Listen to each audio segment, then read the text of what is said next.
Okey, sambung lagi kuasa pemerintahan. Kali ini kita akan kaji satu lagi badan iaitu Badan Pelaksana ataupun Eksekutif. Okey, ini dia. Okey, so Badan Pelaksana negara kita merujuk kepada Kabinet ataupun nama lain Jemaah Menteri. Okey, dan fungsi, tugas dan peranan Jemaah Menteri ini adalah, okey tambah ini satu, merupakan pembuat dasar tertinggi negara. Okey, merupakan pembuat dasar tertinggi negara. So dengan itu, dia bertanggungjawab mengubah dan melaksana dasar-dasar kerajaan dalam semua perkara.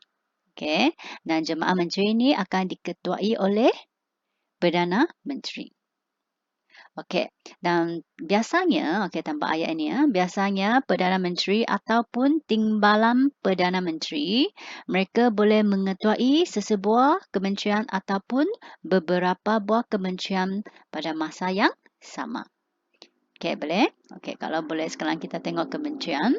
Okey, so fungsi kementerian ini adalah, okey, fungsi kementerian adalah mengubah dasar-dasar kerajaan dan juga merancang dan menyeraraskan program pembangunan ekonomi dan sosial di negara kita. Okey, boleh ya? Dan setiap kementerian ini akan diketuai oleh seorang menteri dan menteri ini akan dibantu oleh timbalan menteri, setiausaha parlimen dan setiausaha politik. Okey, so sekarang kita tengok apa yang dimaksudkan dengan menteri tak berportfolio.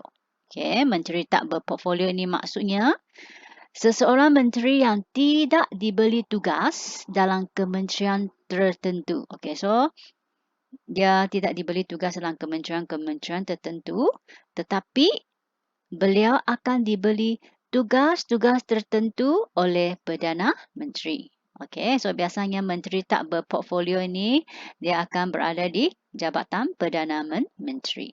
Boleh ya? Okey, so biasanya sesebuah kementerian ini mempunyai jabatannya di peringkat pusat, di peringkat negeri dan di peringkat daerah.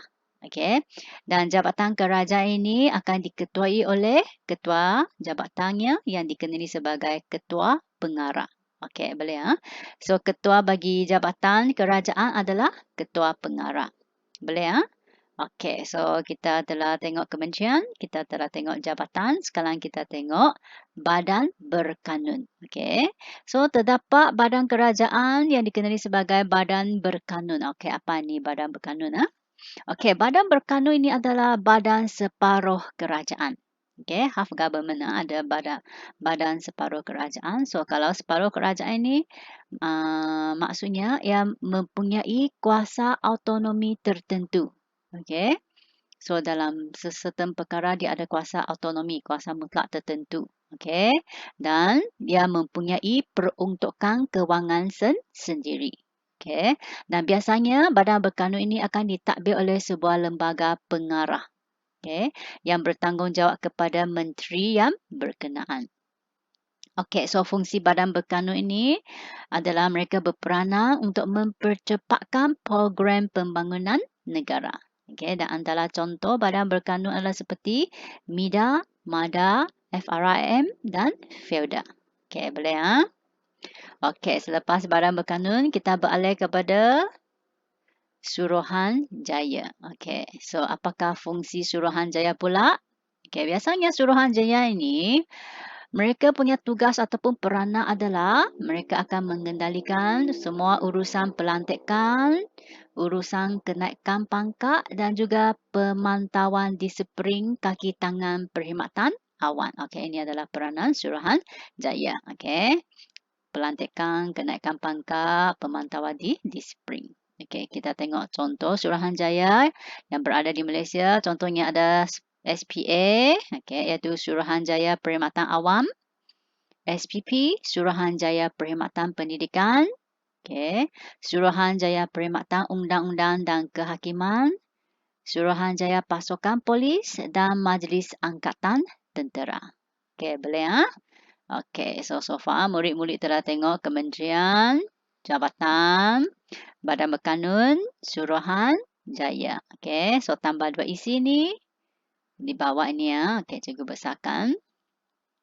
Okey, so perkhidmatan awam di Malaysia ni akan diketuai oleh seorang ketua yang dikenali sebagai Ketua Setiausaha Negara.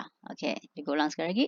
Perkhidmatan awam di Malaysia diketuai oleh Ketua Setiausaha Negara. Okey, dan Ketua Setiausaha Negara ini bertanggungjawab mengawasi perjalanan kementerian dan juga jabatan kerajaan. Okey, boleh ya? Sementara Ketua Pentadbiran pada peringkat kementerian pula adalah Ketua Setiausaha Kementerian. Okey, dan Ketua Setiausaha Kementerian ini akan dibantu oleh kaki tangan kerajaan. Dan kaki tangan kerajaan ini dikenali sebagai kumpulan pegawai perkhidmatan awam. Okey, dan semua kaki tangan ini kena melaksanakan semua dasar dan tugas yang telah ditetapkan oleh kerajaan. Okey, boleh ya? So, ada 2 ketua setiausaha. Perkhidmatan awam, Ketua Setiausaha Negara. Kalau pentadbiran para peringkat kementerian punya ketua adalah Ketua Setiausaha Kementerian. Okey, so itu secara keseluruhan tentang badan pelaksana ataupun kabinet ataupun jemaah menteri di Malaysia. Okey, so itu sahaja secara keseluruhan sesi ini. Jumpa lagi sesi yang seterusnya.